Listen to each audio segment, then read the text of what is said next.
Assalamualaikum warahmatullahi wabarakatuh. Kenalkan, nama saya Diana Lestari, NPM 41182933240007, Prodi Perbankan Syariah.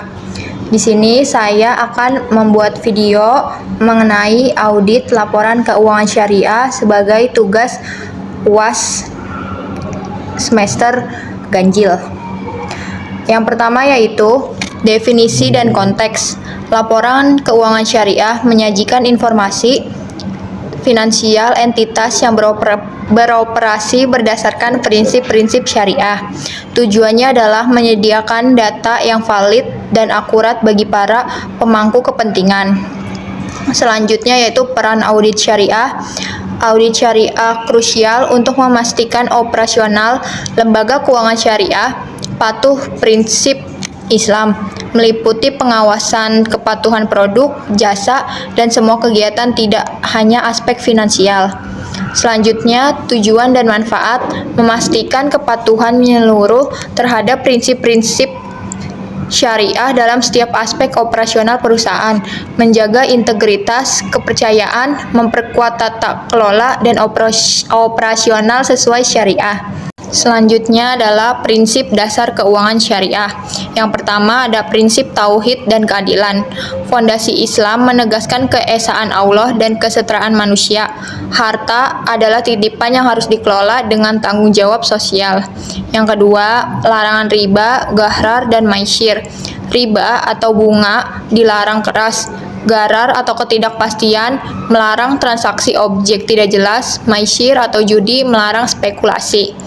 Yang ketiga, konsep halal dan haram, menetapkan batasan yang diizinkan atau halal dan dilarang yaitu haram dalam aktivitas ekonomi, memastikan transaksi bersih dan etis. Dan yang keempat, zakat, infak, sedekah, dan wakaf, mekanisme distribusi kekayaan untuk kesejahteraan sosial. Zakat, infak, sedekah, dan wakaf membentuk sistem keadilan ekonomi. Selanjutnya, standar akuntansi syariah. Ikhtisar SAK Syariah. SAK Syariah memastikan transparansi dan akuntabilitas dalam keuangan Islam, berlandaskan Al-Quran, hadis, dan fatwa MUI. Perbandingan dan badan penerbit. Perbandingan akuntansi konvensional. SAK Syariah berprinsip pada nilai Islam, berbeda dari standar konvensional yang berlandaskan sistem bunga dan tidak mencakup kewajiban zakat. Badan penerbit standar utama yaitu IAI atau Ikatan Akuntansi Indonesia. Yang kedua, AAOFI atau Accounting and Auditing Organization for Islamic Financial Institution. Prinsip utamanya yaitu larangan riba atau bunga, berbagi untuk untung dan rugi, akuntansi, zakat. Selanjutnya, kerangka konseptual audit syariah. Tujuan audit syariah yang pertama ada memastikan kepatuhan pada prinsip syariah, melampaui audit konvensional, fokus hukum dan niat, menilai kinerja sesuai prinsip syariah. Yang terakhir, verifikasi laporan keuangan yang benar dan wajar. Selanjutnya ada etika auditor syariah, yaitu ada berlandaskan prinsip dan syarat Islam, penolakan gratifikasi material, kepatuhan pada standar auditing syariah, penggunaan operasi profesional judgment yang etis. Dan yang terakhir, independensi dan kompetensi. Independensi penuh dari entitas yang diaudit, memastikan objektivitas penilaian, kompetensi mendalam dalam syariah, penguasaan standar auditing. Selanjutnya yaitu pengenalan SAS. Standar audit syariah adalah panduan audit yang disesuaikan dengan prinsip-prinsip syariah Islam. SAS mengatur penyusunan laporan keuangan agar sesuai dengan ketentuan syariah. Berbasis konsep akuntansi umum yang disesuaikan syariah, tercermin dalam KDPP-LKS sebagai dasar pengembangan standar. Lalu ada SAS versus konvensional. SAS-nya yaitu berbasis prinsip syariah Islam, konvensional berbasis standar keuangan umum. Yang ketiga, fokus kepatuhan syariah dan kepatuhan finansial. Selanjutnya, pentingnya kepatuhan syariah. Audit kepatuhan syariah memastikan operasional lembaga sesuai prinsip Islam, meningkatkan kepercayaan publik, dan menjamin kepatuhan syariah. Lalu selanjutnya ada proses perencanaan audit syariah. Pemahaman entitas dan lingkungan syariah, memastikan seluruh aktivitas bisnis dan keuangan sesuai prinsip syariah, menyelaraskan dengan aspek hukum dan nilai-nilai Islami. Yang kedua ada penilaian risiko syariah, mengidentifikasi, menganalisis risiko inherent dan materialitas yang memengaruhi posisi keuangan syariah, menentukan peringkat risiko. Yang ketiga ada pengembangan strategi audit, merancang rencana audit yang cermat, meliputi peninjauan arsip dan pembahasan isu berdampak pada audit syariah. Dan yang terakhir, identifikasi area sensitif syariah, menentukan area yang memerlukan perhatian khusus untuk kepatuhan penuh terhadap hukum dan prinsip syariah. Selanjutnya ada pengendalian internal dalam institut syariah. Peran Dewan Pengawas Syariah atau DPS yaitu mengawasi kepatuhan syariah, mencegah risiko finansial dan reputasi, tingkatkan kinerja keuangan sosial, pastikan implementasi keputusan DSN, kunci tata kelola bank dan pasar modal syariah. Sistem pengendalian internal yang efektif yaitu cegah pembiayaan bermasalah, optimalkan distribusi kredit, jamin laporan keuangan akurat dan handal, integrasi manajemen risiko syariah. Lalu evaluasi dan peningkatan pengendalian internal, yaitu ada penilaian kinerja sistem secara berkala, identifikasi area perbaikan atau pemantauan dan edukasi, pastikan efektivitas pencegahan masalah.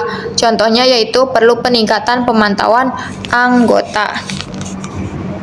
Selanjutnya ada bukti audit dan prosedur audit syariah, yaitu ada jenis bukti audit syariah, dasar opini auditor, meliputi data akuntansi dan informasi penguat sesuai standar syariah, yaitu ada data akuntansi, jurnal, buku besar, informasi penguat yaitu dokumen fisik.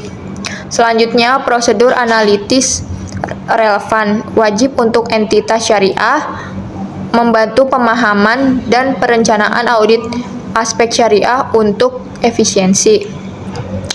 Selanjutnya ada pengujian substantif transaksi, memeriksa detail transaksi dan saldo akun untuk memastikan kepatuhan syariah dan keakuratan laporan keuangan.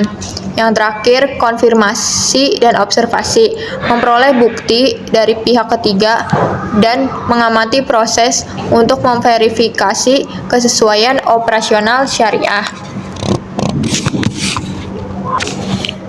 Selanjutnya ada audit pembiayaan syariah, itu ada murabahah, mudharabah, dan musyarakah. Verifikasi akad dan kesesuaian syariah, memastikan dokumen akad pembiayaan, khususnya murabahah, patuh pada prinsip syariah. Ini mencakup verifikasi transparansi dan keadilan transaksi sesuai fatwa DSN MUI. Penilaian pendapatan dan piutang, mengevaluasi pengakuan pendapatan dari murabahah, mudharabah, dan musyarakah. Penilaian piutang syariah juga mengikuti POJK nomor 02 tahun 2022 tentang kualitas aset. Evaluasi cadangan kerugian nilai, menilai kecukupan cadangan kerugian penurunan nilai untuk pembiayaan syariah. Prosedur audit memastikan pencadangan sesuai standar akuntansi dan regulasi. Pemeriksaan pembiayaan bermasalah, memeriksa efektivitas penanganan pembiayaan bermasalah. Audit berbasis risiko diterapkan untuk menjaga kualitas aset dan portofolio pembiayaan. Selanjutnya, laporan audit syariah. Prinsip utama laporan audit syariah memberikan opini auditor mengenai kepatuhan entitas terhadap prinsip-prinsip syariah dan keandalan laporan keuangan. Jenis opini audit yaitu ada wajar tanpa pengecualian, dengan pengecualian, tidak wajar, dan tidak memberikan pendapat. Fokus dan struktur laporan. Cakupan audit yaitu laporan keuangan, operasional, manajemen, dan IT. Aspek kepatuhan terhadap hukum dan prinsip Islam. Penekanan kepatuhan syariah, memastikan seluruh aktivitas bisnis dan keuangan lembaga sesuai dengan prinsip-prinsip syariah dan regulasi yang berlaku. Selanjutnya ada tantangan dalam laporan keuangan syariah. Yang pertama ada kompleksitas produk keuangan syariah. Keberagaman produk syariah seperti sukuk, pembiayaan, wakaf, dan vintage syariah memerlukan pemahaman mendalam tentang prinsip-prinsip Islam yang mendasarinya. Yang kedua, ada ketersediaan auditor kompeten. Kekurangan auditor yang memiliki keahlian ganda dalam audit konvensional dan syariah, serta standar pelatihan yang belum komprehensif menjadi kendala. Yang ketiga, harmonisasi standar global. Perbedaan antara standar global dan nasional menyebabkan inkonsistensi dalam pelaporan, transparansi, dan komparabilitas. Yang keempat, ada isu kepatuhan dan penegakan hukum.